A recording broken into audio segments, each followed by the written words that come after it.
ఈ రోజు మహిళా లోకానికి గాని మహిళా జాతికి గాని ఎంతగానో ఇన్స్పైరింగ్ గా అందరికీ ఆదర్శంగా ఉండే అమ్మ నారా భువనేశ్వరి గారి మీద అనుచితమైన వ్యాఖ్యలు చేయడానికి ప్రసన్న కుమార్ రెడ్డి వచ్చాడు. నేను ఈ రోజు భువనేశ్వరి గారి గురించి కొన్నిసార్లు చెప్పాలి, ఎందుకంటే కొంతమందికి చాలా తెలుసు అనుకుంటారు గాని నారా భువనేశ్వరి గారు ఒక ఉన్నతమైన కుటుంబంలో పుట్టినా ఆవిడేమి పని చేయాల్సిన అవసరం లేదు, లేకపోతే సొసైటీ కోసం ఏమి చేయాల్సిన అవసరం లేదు, నథింగ్, సుఖంగా ఉండొచ్చు ఆవిడ.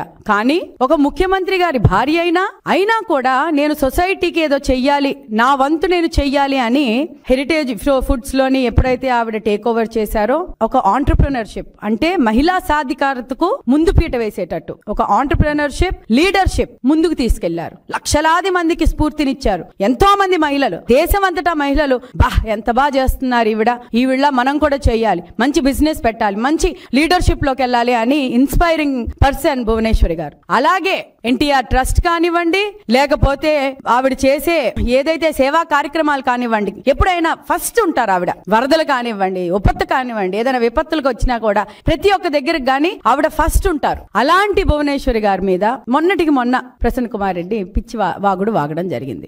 ఈ రోజు కూడా ఈ ప్రసన్న కుమార్ రెడ్డి ఆ మహిళల మీద మాట్లాడి చాలా చండాలంగా మాట్లాడతాడు, నీచమైన కమెంట్లు చేస్తాడు అని అనుకొని ఉత్తి నెల్లూరు వరకే తెలుసు. అమ్మ భువనేశ్వరి గారి మీద మాట్లాడిన తర్వాత ఈ నీచుడు ఇంకా మరి దేనికి పనికిరాడు అని మొత్తం ఆంధ్ర రాష్ట్రానికే తెలిసింది.